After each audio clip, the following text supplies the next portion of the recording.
Messieurs, dames, bonjour, bienvenue sur YouTube. Alors, je suis avec le COP. Sama gars yi Mohamed Sow, Manu Diop, Alain Ngom, na ngeen def. Mais ça jaajëf va, Eto'o. Etienne. ñu ngi lay jaajëf le ziar. grand. Jaajëf, jaajëf, jaajëf. Alors, bon, ça, c'est le débrief. C'est notre premier débrief de Coupe du Monde, hein, donc on va se rattraper. Voilà, on va se laisser aller. Man, je veux vous entendre d'abord sur les trois premiers matchs du Sénégal. On va y aller un par un, d'ailleurs. Man, dama bëgg xalaat lan ngeen séance si matchu France bi, suñ si jógee ñu dem si matchu Norvège bi, ensuite si matchu Irak bu keroog. Dañ commencé France. Mo Gayan. non song leen ba pare grand Man soo leen bëggoon song man mun naa song de. écoute, Non, songal. vas-y. Matchu France bi ah. Football nañ 1 heure de temps ak français yi. 45 plus 15. Plus 20 sax parce que gars yi 65e je pense une dugal. Mais leur temps fort commence 10 minutes avant 65e boobu ngay wax. Le temps fort des Français. Ouais. Ok. Alors on va dire qu'on a joué une très bonne mi-temps. Oui. Ça c'est fait. Ah, Ok. voilà. Ok. On a joué une très bonne mi-temps et ensuite qu'est-ce qui s'est passé? Est-ce que sonn moo tax? Est-ce que lan moo tax qu'on a pris l'eau en deuxième période? Man xam naa lu tax man dama leen di laaj man dinaa leen wan sama point de vue man dama leen di laaj d'après vous qu'est-ce qui a fait qu'on a pris l'eau en Mais Xam deuxième? nga, Eto'o, vas-y, man, je vais faire simple. Gayan. Man, je vais faire simple. Waaw. On a appris l'eau ndax suñu coach ayul. Hmm. Man, pour man, clé match bi, c'était un truc tellement simple. Li décanté affaire bi. Hmm.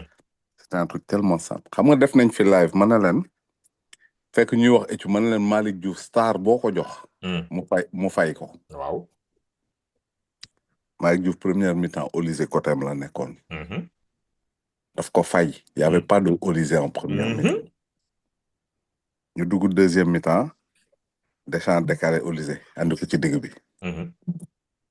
mu commencé ñu toroxal grand bi léegi nee na 10 minutes après mais 10 minutes yooyu lañ ñu reye suñu waa ji toog 10 minutes di nelaw ñu jël benn suñu waa ji kon ne nelaw ñu jël ñaar mu def ay changement ñu dugal 2-1 gars yi dooleel ñu 3-1 Non, 2-1 bi c'est anecdotique. Fin bi ñaari but yooyu ci fin bi pour man c'est anecdotique. Pour man ça bu Sénégal bi ak bu non Mbappé bu mujj non bi. bu Sénégal bi c'est anecdotique. Waaw, ñaari mujj yi pour man en fait xam nga moi j'aime bien analyser mon équipe mais dama ciy dugal beneen équipe bi parce que ce sont deux entraîneurs qui se font face. Li tax France dominé ñu Sénégal astafirullah nekk rivaliser en première mi-temps parce que comme tu l'as dit le positionnement de Dembélé en 10 et Olysée à droite était un très mauvais choix. Pourquoi? Et ça, Deschamps l'a admis après. Parce qu'il y a une troisième personne qu'on ne cite jamais qui est Wardi, moi Jules Koundé. Jules Koundé, il a passé sa première mi-temps à attaquer côté droit. Il obligeait Olysée à venir au milieu et à doubler, à se marcher sur les pieds avec Dembélé. À la mi-temps, et après on l'a su via Vincent Duluc qui suit l'équipe de France et qui est la plume principale de l'équipe qui dit que Deschamps a carrément passé une soufflante à Jules Koundé en lui disant bëggatuma nga dépasser ligne médiane bi. Premièrement. Deuxièmement, Olysée, toi tu vas maintenant prendre l'axe. Ousmane, tu vas prendre le côté droit. À partir de ce moment, parce que déséquilibre bi mu indi woon mooy les Français au milieu, ils étaient que deux. Il y avait Tchouaméni, Rabiot.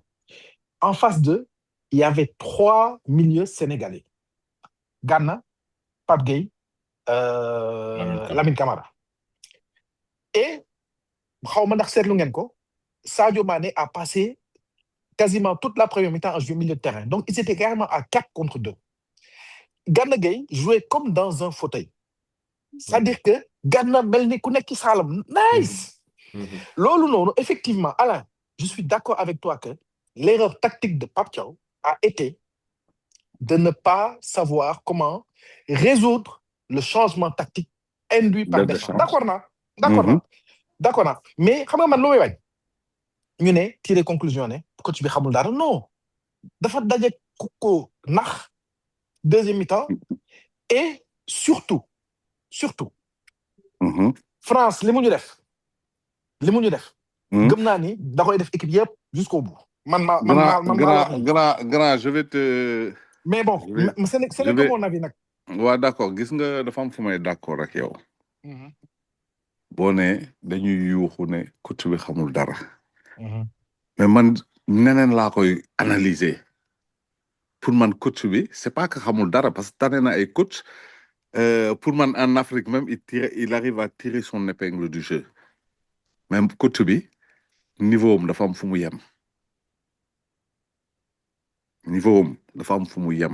parce que pour man des 2 matchs qu'on perd on les perd que tactiquement avec plus Koulibaly et Koulibaly c'est son choix à lui.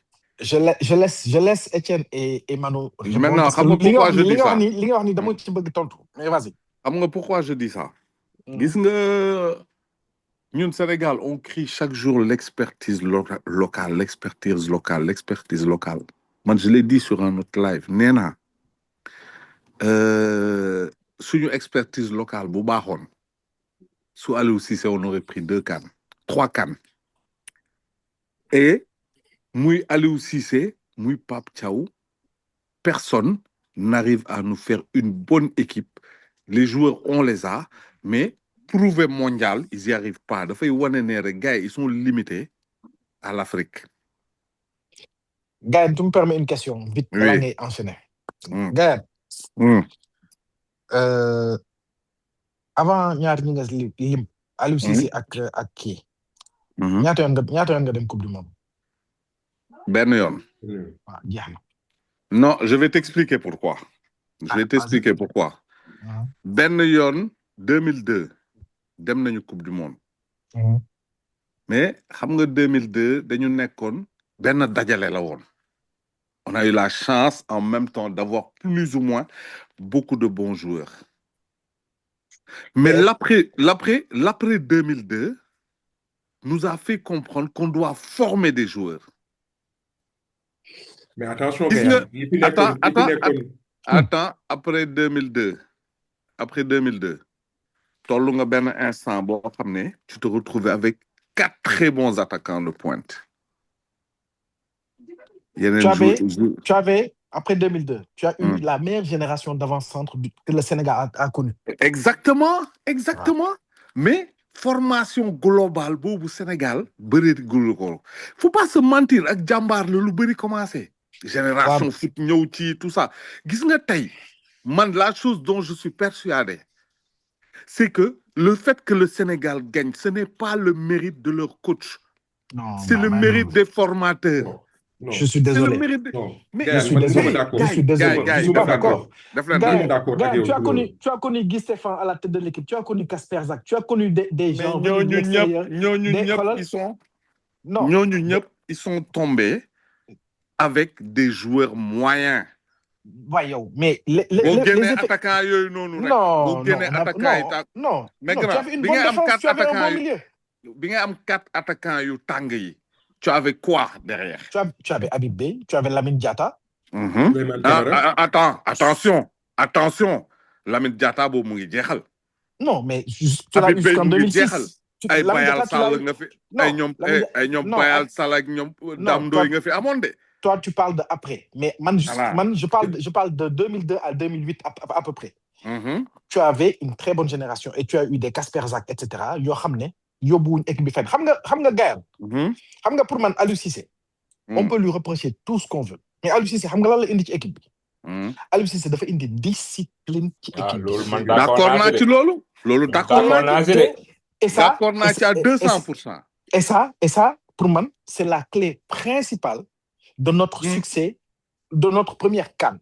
Moi, que Aliou Cissé, gars de ton casse, oui, qui défense rek le mën, dafay caabi, xawma lan ak lan. J'ai un ami avec lequel je discute, oui, contre France, on aurait dû verrouiller, etc. Donc, en fait, tout ce qu'on reprochait à Aliou Cissé loolu ngeen bëgg ñu def actuellement mu ne ma oui mais tu sais Mais je suis d'accord avec lui. Je suis d'accord avec lui. mais attends Aliou Cissé il y avait un hashtag Aliou Cissé xamul dara ndax ni mu daan jouer. Non, du lolo. Selon les matchs, et selon les adversaires, tu joues différemment. Non, justement. Coach Boubar, selon adversaire, il développe un foot différent. Grand, dina alors ben affaire. Hein? Tu vois cette génération bi commence ci ñom Sadio Mané ak Benini mo gën génération yépp jitu won. Non, mo gën sax génération 2002. Alors, c'est exactement ce que j'allais te dire. Alain, est-ce que depuis 5 ans, on n'est pas en train de vivre, nous, Sénégalais, la plus belle période de notre histoire? Voilà, maintenant, je vais t'expliquer. Oui ou non? Si, mais je vais t'expliquer une chose. Dama lay rejoindre ci la nga jëkkoon wax. Tu me dis Lamine Diatta, il y a eu les Casper Guy, Stéphane, tout ça là. Ñooñu, ils ne sont pas tombés sur cette génération. Ñooñu. Quelle génération? Depuis ñoom Sadio Mané ñëw ba léegi nii. Alors, Alain, je veux concrètement, cite-moi juste des joueurs. Regarde, Ben là le bëgg expliquer rek. Après, je vais te citer les joueurs. Le truc que je veux t'expliquer, c'est que tu vois toute cette génération, depuis ñoom Sadio Mané ba léegi nii, c'est le fruit à 70% de la formation sénégalaise. Ça veut dire le mérite revient au centre de formation sénégalais. Et man, je suis persuadé d'une chose. Avec des meilleurs entraîneurs, on aurait eu des meilleurs résultats. Quand bien même, nos résultats ne sont pas aussi mauvais que ça parce qu'am nañ fi ñaari CAN. Ils sont excellents, même, nos résultats. Non, mais gis nga nag man, je te dis une chose. Hein. Par exemple, plan de vue Aliou Cissé, man, je suis persuadé que Aliou Cissé devait gagner 3 CAN. Il devait en gagner 3. Gis nga génération yi ñu am nii hein. Man damay wax ak ben Camerounais mu ne ma comment vous faites? Mais parce qu'on surestime nos joueurs. Non, daf ma ne comment vous faites? Dans quel sens? Gaan bàyyi grand Manoutou. Non, dama ko bëgg expliquer rek wax bi. Daf may ne comment vous faites? Ma ne ko pourquoi? Mu ne ma un petit pays comme ça vous sortez autant de bons joueurs. Parce que gars yi ñu ngi liggéey formation bi. Mais instant yi on est tellement buté dans le délire de nationalisme dans le délire de expertise locale et tout ça. L'expertise locale est mauvaise. Elle n'est pas bonne. Tu parles de l'entraîneur. Les entraîneurs, que ce soit Aliou Cissé, Pape Thiaw, pour moi, c'est pas bon. Tu aurais mis qui avec ce groupe-là? Les gens vont dire, oui, non, vous l'avez dit tout man, j'aurais mis Renard. Non, mais xam nga grand ku si nekk étu. Boo fi mënee teg Pape Thiaw. Xoolal nit fu mu waxee Renard. Xoolal waroo wax. Pédigré du benn. léegi Renard lu mu ëppale non xaar Renard lu mu ëppale Pape Thiaw jël na CAN dem Maroc jël fa CAN en développant le plus beau jeu de la CAN Pape Thiaw moom loolu def mais Renard jël na fi équipe boo xam ne d'accord jël na CAN aussi amu ci benn joueur boo xam ne kenn ci yéen xam na leen mu gagné ko CAN ñëwaat na récidivé ko Zambie mais comment il a gagné? Comment il l'a fait?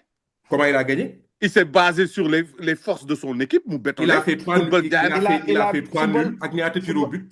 Mais de question de 3 nuls avec ñaata tir au but. Il a gagné. On retient qui a gagné. Mais c'est exactement ce que tu reprochais à Aliou Cissé. Renard bi ngay wax nii. C'est exactement ce que tu reprochais à Aliou Cissé. Loolu def ko Côte d'Ivoire. Renard est un motivateur. Ce n'est pas un tacticien. Def ko Côte d'Ivoire. Côte d'Ivoire. Il est tombé sur une génération bo xamanteni sous len voilà, les gars ils tombent sur une bonne génération, ils arrivent à rien faire. Dem Coupe du monde ñu taxat len. Le problème n'est pas là-bas. Non. Déglul, le problème n'est pas là-bas. Gis nga pour man sax c'est une insulte tudd Renard tudd Pape Thiaw. Yow lan ngay wax ni? Bon, yéen Pape Thiaw lan la gagné? Ouais, Pape Thiaw gagné na fi CAN. Non, gagne. Déedéet def leen ndànk. Étu. Man non, yo xam non mais les walé may ma tontu. Yaay waxu Pape Thiaw ak Renard. Renard pour moi, juste ni mu nekkee opportuniste. Parce que ce n'est qu'un opportuniste. fu toy mu tax. Nangu na fi jël équipe en milieu de tournoi. On a vu ce que ça a donné d'ailleurs. L'autre rek, Renard, ça fait longtemps qu'il rôde autour du Sénégal. Moi, en tant que Sénégalais, je préfère voir un coach Mais c'est normal, ta femme est sénégalais. sénégalaise. Je préfère voir un coach Sénégal lay sénégalais nekk. ayant du succès à la tête de l'équipe nationale et qu'on l'épaule avec de l'expertise autour plutôt que ñu andi fi ay tubaab dinaa ko wax parce que tubaab yi yàgg nañ leen fi andi yóbbuwuñu fenn ay ñoom Gireso ay ñoom Kasper Zako ñoom ñëpp kenn ganeewu fi mosuñ fi andi tubaab bu baax. kan Sénégal ay tubaab deuxième choix rek la. waaw ñan ñooy tubaab yu baax yi non exemple tubaab yu baax yi exemple laa lay wax. Maintenant je vais te poser une question Ethiou. Je vais te poser une question.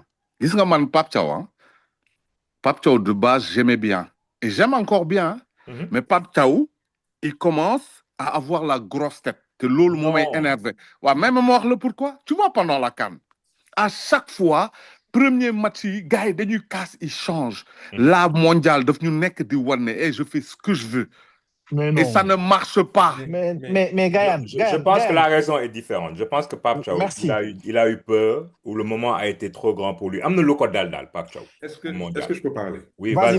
Vas-y. Après, mon tonton Chilolo, oui. Pape Thiaw, aujourd'hui, il est en train de faire les erreurs d'un entraîneur qui n'a pas beaucoup de vécu et beaucoup de bagages. Pape Thiaw, ñaari tali la fi entraîné. ñu dàq ko.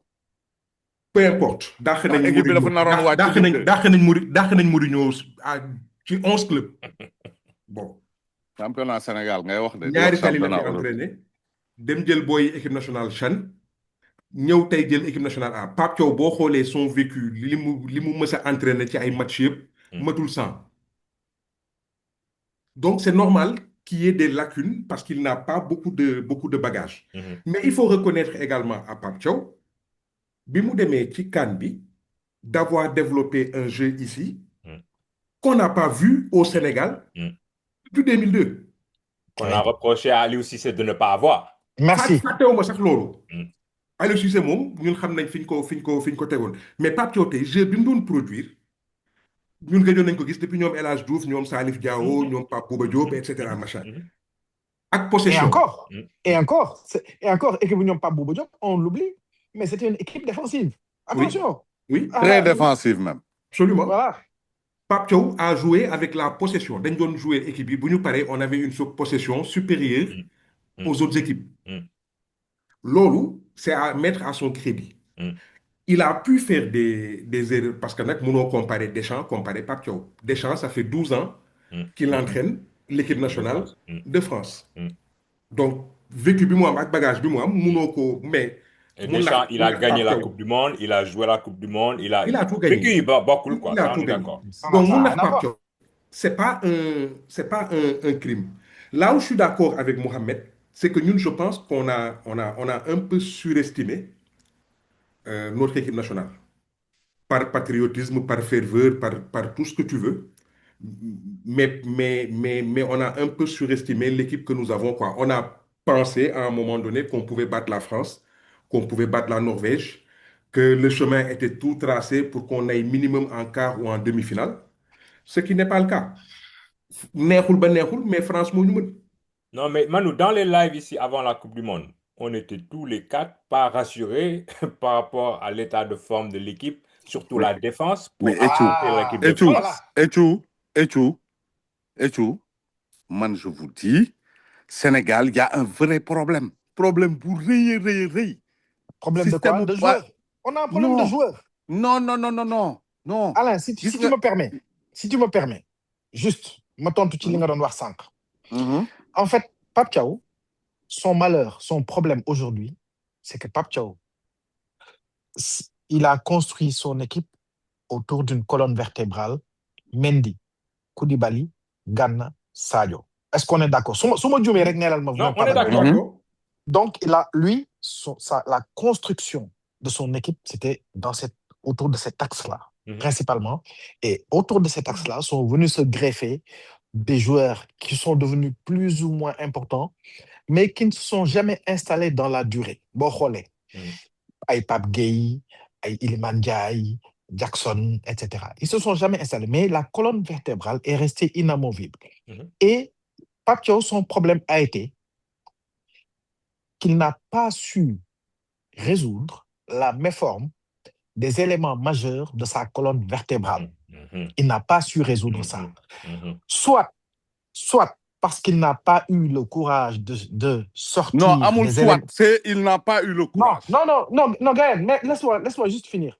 Soit il n'a pas eu le courage de les sortir, soit il a, lui, jugé que les joueurs qui devaient remplacer ces éléments majeurs-là n'étaient pas au niveau. Je te donne une info. Mamadou Sarr, Mamadou Sarr est catastrophique aux entraînements depuis le début du regroupement. On le sait maintenant. C'est pour ça que Mamadou Sarr n'a pas joué dans cette Coupe du Monde-là. Lolo de Fab.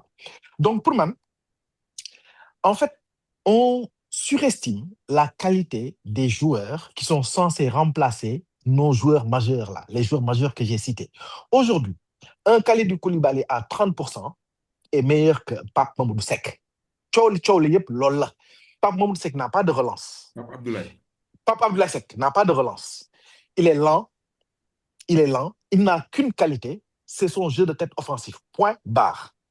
Tu vois ce que je veux dire? C'est-à-dire que on a réclamé à corps et à cri le Petit Mbaye à droite.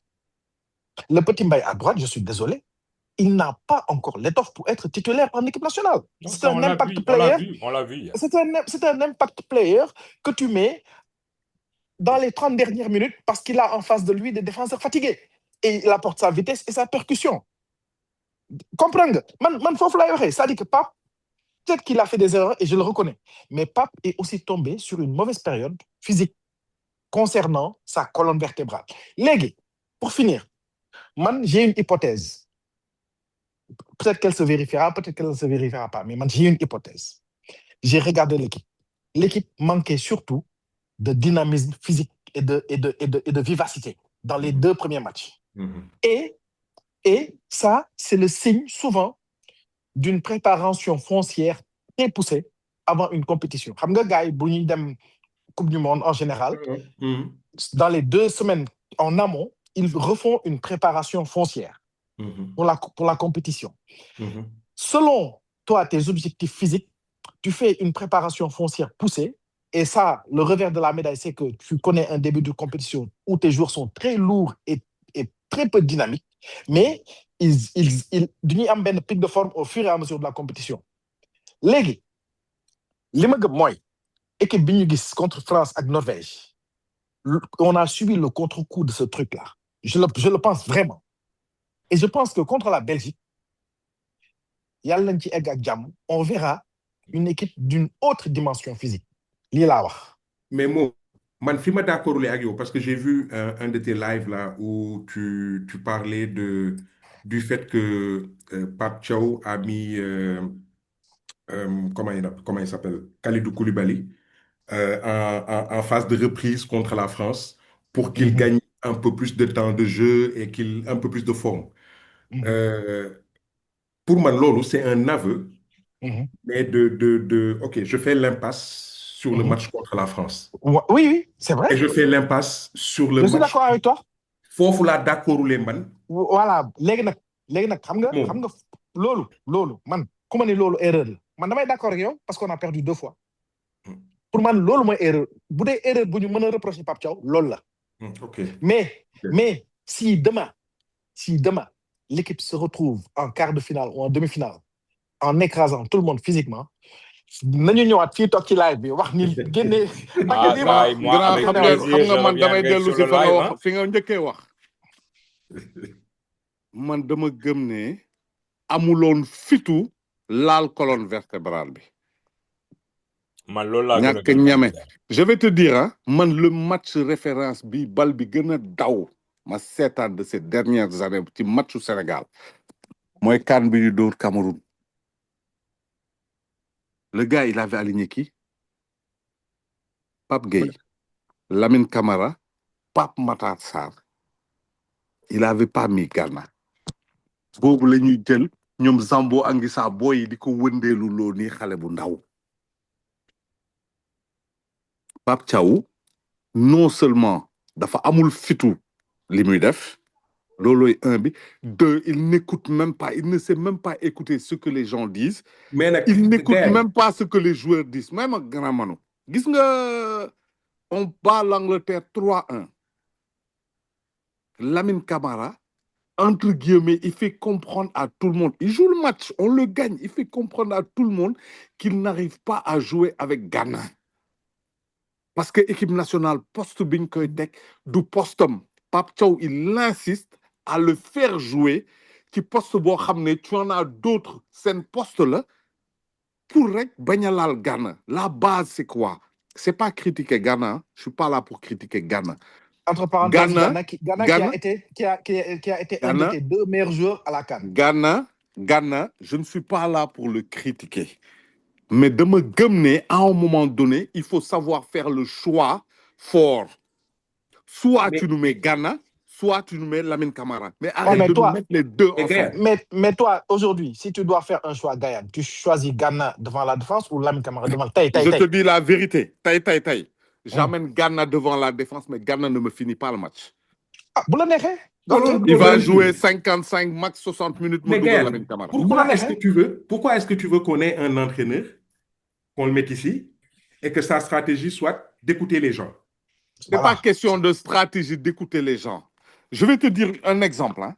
Retourne, fais marche arrière de dellu ci CAN bi. Match bu Sénégal joué. Gars yi casse ci yenn affaire yi. Xoolal. Pape Thiaw, il le modifie automatiquement. Il est sorti derrière. Il a dit. Non,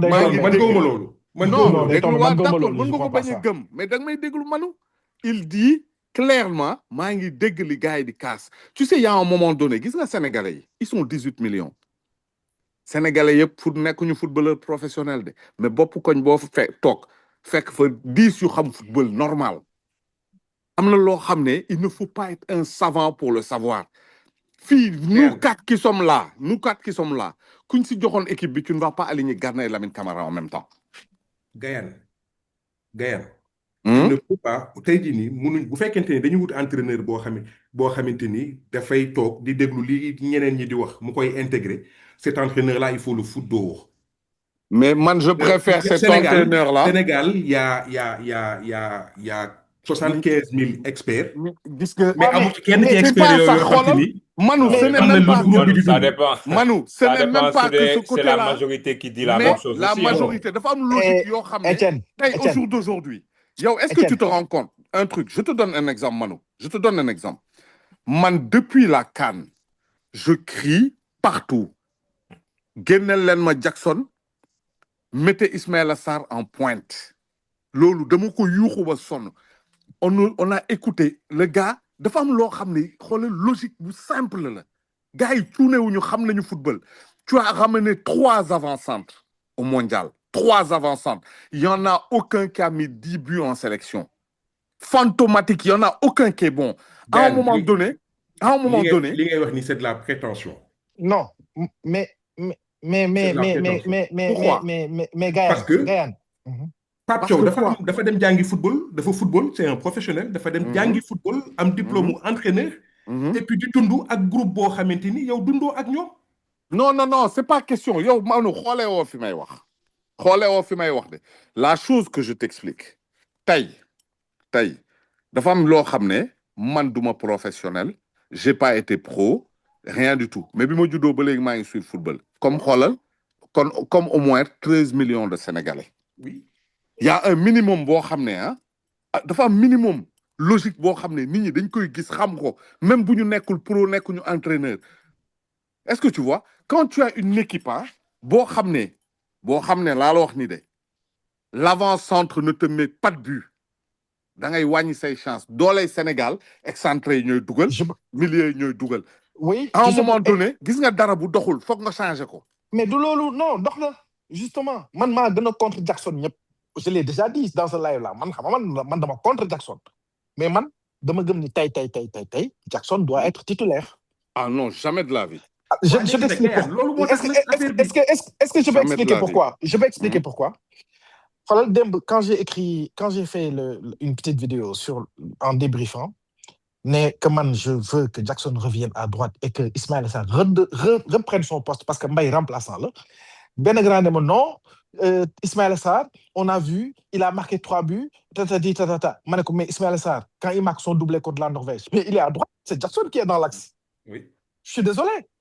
Je veux dire, Jackson, techniquement, on peut lui reprocher plein de choses. Dougal, il rate des occasions, etc. Mais Jackson nous amène un truc, on en aura forcément besoin lors de la Coupe du Monde.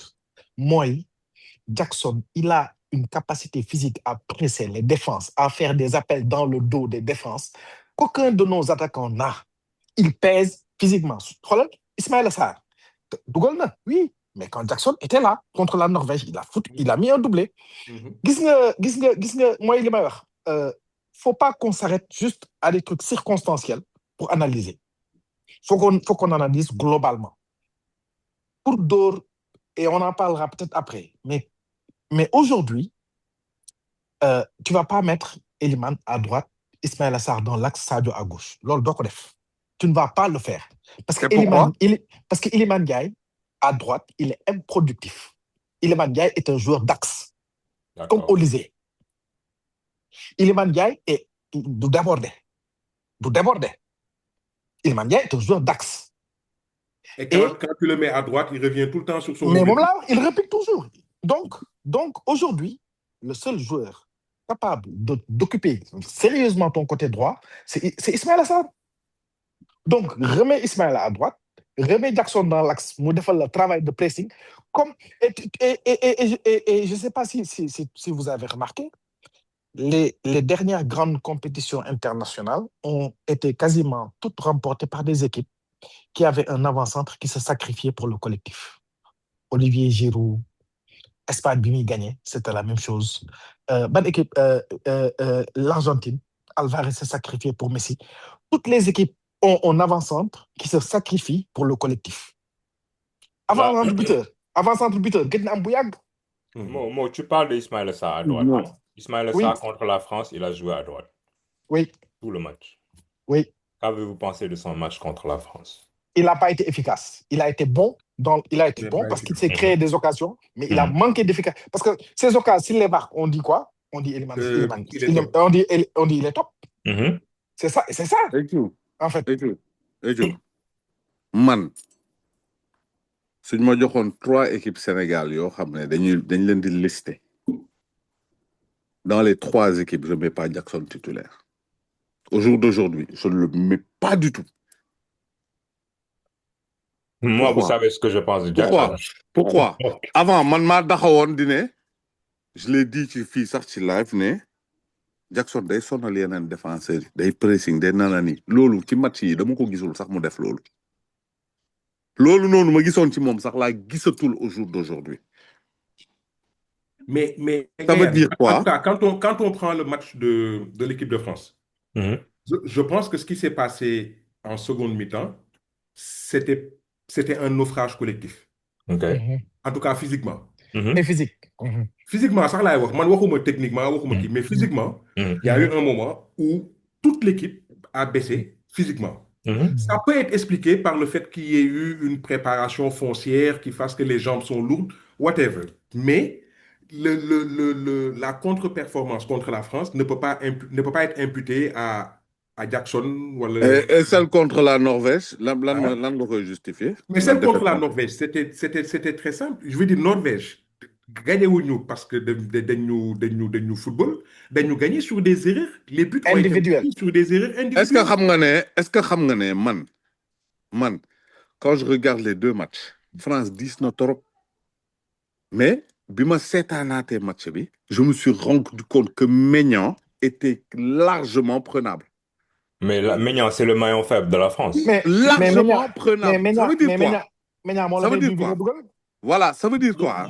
Et puis moi, balu poto bi sax Maignan romb na ma bal bi ñëwaat dal comme. Ça veut dire quoi? Ça veut dire que ñun au fond, jéemuñu dara. Non, teguñu, faut pas dire ça. Teguñu dara luy sotti. Non, dara luy sotti. Moi, je vous dis là où je rejoins. Et tout. Frappe de loin sax, frappe de loin tàngal loxo Maignan yi defuñu ko. Là Boy, où je rejoins ce que Gaël dit par rapport à Pape Thiaw, on a fait nos erreurs contre la France. On aurait dû apprendre de ce match-là. Moi, je suis allé voir le match contre la Norvège. Moi, j'étais dans le stade, mais j'étais tétanisé, quoi. J'en croyais même pas à mes yeux de voir qu'on nous reconduit le même 11 de départ, avec toutes les lacunes physiques qu'on a vues lors du match contre la France, lacunes individuelles, avec Kalidou avec des passes décisives. Dans les passes, nous double. Kalidou qui a admis après le match contre la France que lui, Ghana et le troisième, je ne me rappelle plus, c'est qui, Pape Gueye, n'était pas en forme physiquement. Il l'a dit en interview. hmm. Mais tu ne peux pas ramener ces gens-là contre la Norvège dans un match que, à tout le moins, tu ne dois pas perdre si tu ne le gagnes pas. Bon, je parle de Paris, en fait. Et j'ai vu un truc, Non, mais Paris, ça c'est regarde, un bon mot que tu utilises parce que c'est un pari, effectivement. Oui, c'est un pari. ouais, Un un pari, mauvais pari. un match, Un mauvais pari. Un mauvais trois pari, matchs oui. éliminatoires, ngay pari suñu ñaari match. Et Ouais, you, mais xam nga problème au Sénégal lan la? loolu la ñu mën a considérer comme erreur, oui, je suis d'accord. Problème au Sénégal, ça commence par quoi? Chantier ou défense bi. Est-ce que tu vois ce que je veux dire? Tay, équipe bi day attaquer sans véritable équilibre. Duñu anticiper perte de balle yi. Automatiquement, dañuy exposer aux transitions ou yenen équipe yi nga xamné ils vont très vite. Légui ñom à 60-70 mètres mënatuñu défendre. Équipe même Irak daf ñu doon songu xolal gars yi di patiner. Te gars ay transition rapide lañu def te loolu sa waay du ko fat. Mais Lolo, c'est la faute, pour moi, c'est la faute des deux milieux qui ont accompagné C'est Ghana. collectif, c'est collectif. Mais même là, collectif. Les deux milieux qui ont accompagné Ghana, ils doivent venir en aide dans les phases de transition. Non, gis nga bu ñu amul organisation bu baax bu ñu amul organisation bu baax ci perte balle yi. Mais non, mais physiquement, moi Pape Gueye, je l'ai vu en face de moi. Pape Gueye, on dit qu'il pesait 200 kilos. Pape Gueye, Adrien Rabiot di kon tamponné nii mais waxul dara deful dara. Sénégal moo football nañ fi ñaari match amuñu benn carton jaune. Loolu ça te dit quelque chose. Il y a pas d'engagement. Sénégal moo football ak France. France teg ñu impact physique. Putain, mais parce que, voilà, mon gars. Parce que Chouameni naba bu mag bi. Neex na. Chouameni. Neex na. Baax na xoolal lenn de dinaa leen ko wax. Je vous dis deux choses. Un, li ma wax ci préparation bi gëm naa ne dinañ ko gis. Et deuxièmement, France bi. ku mu dajal physiquement. da lay tamponné. lu mënoo ci dara. France. ku mu dajal da lay tamponné. D'accord naa deuxième partie bi d'accord naa li nga wax gisoo norvégiens yi ni ñu dawee troisième match bi norvégiens yi dofuñu ils savent. D'accord naa ak yow ne France ku mu dajal dina la tamponné. ku mu dajal da lay tamponné physiquement. Le premier argument boobu moo ma dese leer. Non, on verra. Je vais te dire préparation physique. Man gëm naa ne da nga wax ne dañ préparé ba sonn. Xoolal. Je te jure gis naa fi ay équipe ci mondial bi. France mënu leen teg impact physique mën na leen dax football dóor leen mais du leen teg impact physique. Équateur kese. Équateur kese bi ma gis nii. seen milieu bi mel ni ñu am ay 4 poumons di mbëkkante comme pas possible bu ñu dajeeg France. feneen la leen France di jaar de mais du leen teg impact physique. xoolal gis nga li ngay wax nii. Colombie sax. France du ko teg impact physique. da koy dóor parce que moo ko dàq football. mais du ko tegal impact physique. xam nga problème impact physique fan lay amee ci football. problème impact physique mi ngi am ci quand l'équipe en face a la possession et te fait courir. Elle te fait courir. Donc yow tu perds de la lucidité. 2 tu te fatigues plus vite da nga naan doo leen xàmmee sax da nga naan mais attends. équipe bii seetaan nga Colombie Allemagne. waaw yow Équateur Allemagne. Non, mais les Allemands ont donné le match aux Équatoriens. Soyons sérieux. Équatoriens dañu yéeg seen kaw. Ouais, non, mais c'est que non, l'Allemagne de 2026, c'est pas là. Xam nga ñi duñu ay vrai allemand. dañ leen di mbëkk. Allemagne di saaraani fële. Non, mais attends. Équateur gis nga ay Florian Wirtz, c'est pas ay boy yu nooy lañu. Et tout, honnêtement, dama xool Équateur xool Colombie. xam ne ñii mën nga leen dóor quoi. mais du ci ay mbëkkante ñun France daf ñu mbëkk daf ñu dóor. Parce que Peut-être nous, physiquement, on est prêt parce et que qu'on va nous, monter en techniquement, puissance. physiquement. Mais parce qu'il y a eu un non naufrage politique en équatorien seconde da nga leen période. Mais di France mën mbëkkuñu techniquement nii sa waay nga romb leen ñu coup d'épaule la nga dali fële de. France mbëkkuñu première mi-temps bi France mbëkkuñu. La possession était quasi égale. On était à 51-49. Mais même à la On a eu fin, des match, Manu, même à la là fin, on a eu on des parle des occasions. moments de contact. Tu te rends compte Upamecano non pas dafa mécano moom daf ñu coob tamponné match attaquant bi yëpp. sénégalais yëpp ku mu tamponné nga dali sa xaj. loolu waaye dëgg la. Upamecano ci àdduna bi ku mu tamponné nga naaw. non grand gis nga Non, Upamecano ça, contre sérieux. ñun ah xoolal c'est un très bon défenseur ah mais contre ñun dafa soppaleeku nekk bandi. waaw parce que xam nga Sénégalais li la. gars yi di wax daf ñu gangs. waaw Upamecano daf ñu gangs. mais waaw te gis nga. li ñuy wax daf ñu jaay doole si ñu daf ñu gangs. contre Belgique Amadou Onana noonu la nar a ñëw def. Amadou du dem titulaire sax. non xam naa loolu tay doo titulaire mais dama ni. moom da ko bëggul sax. Rudi Garcia non bëggul mais Rudi Garcia bu muusoon dëgg da koy indi mu def yëfu bandi moom it. non kooku xam nga kooku Amadou Onana.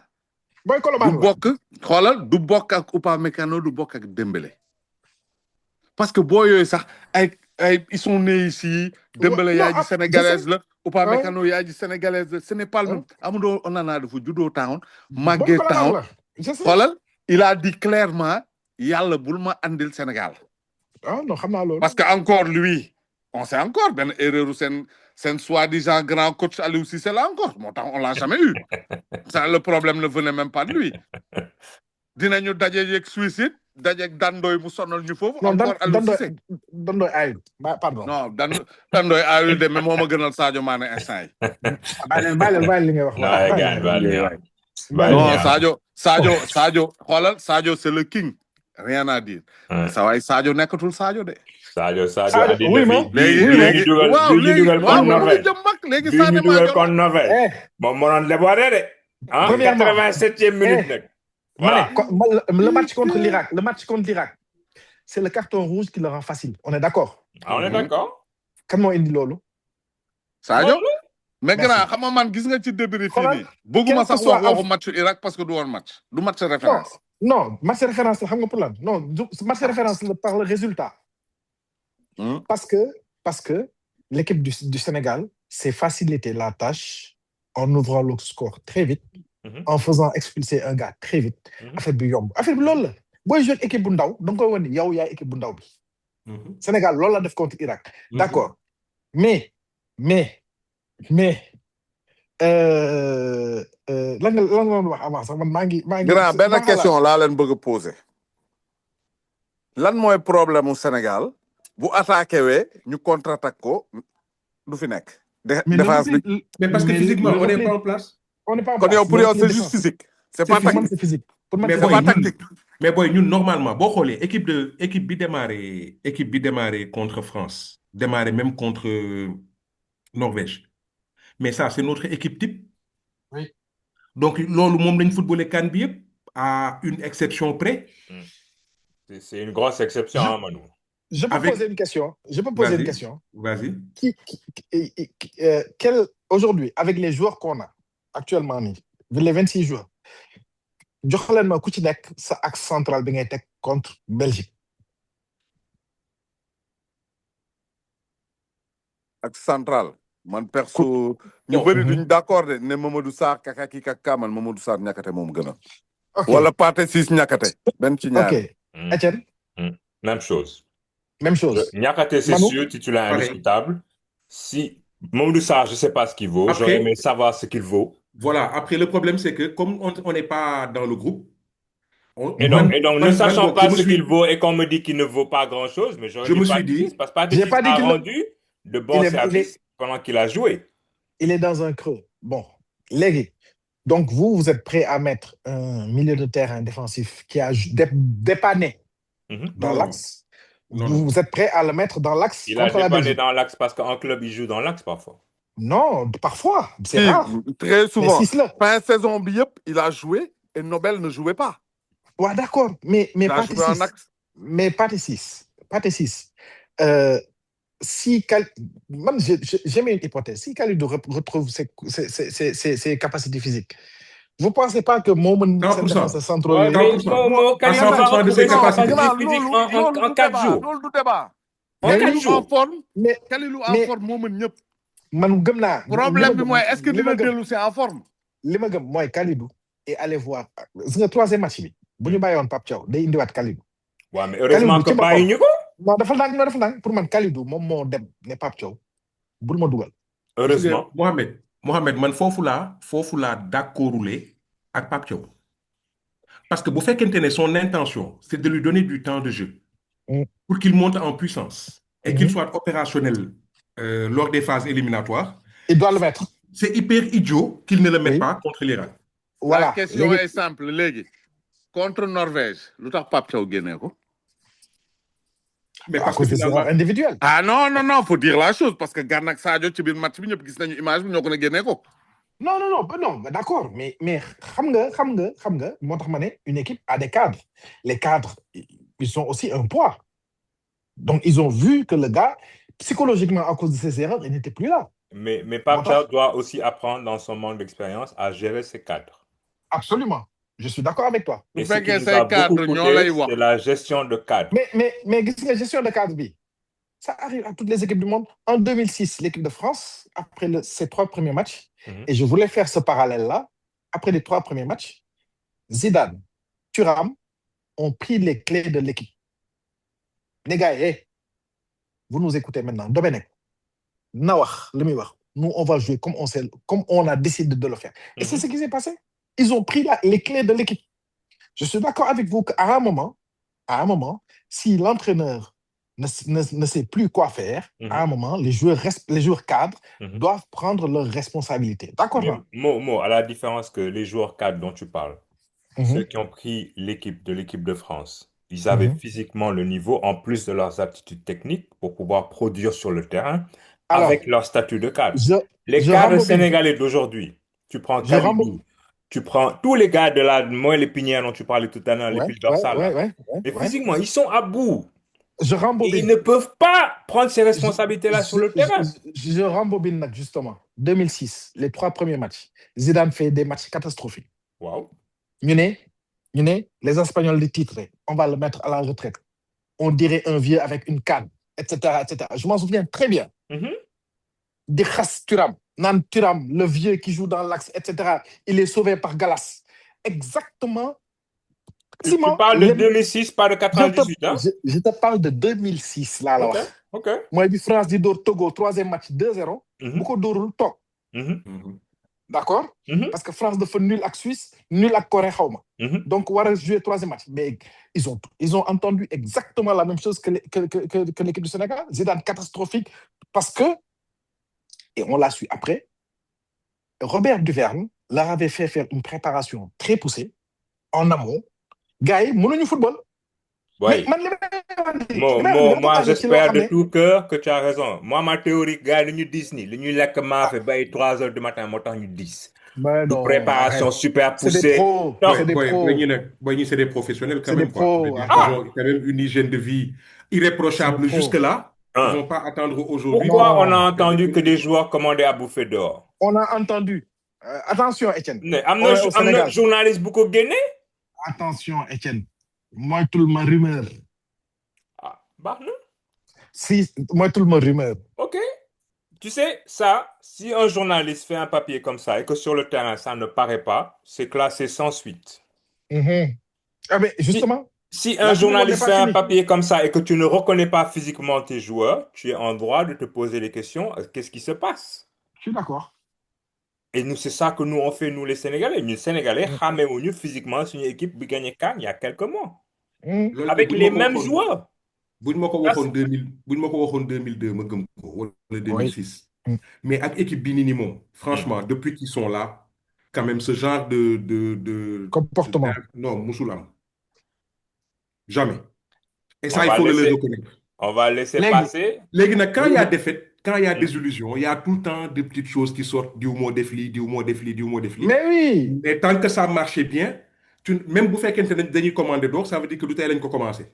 La défaite. Mais défaite, mon mel non ou quoi? La victoire à 1000 paires. La défaite est orpheline. Wow.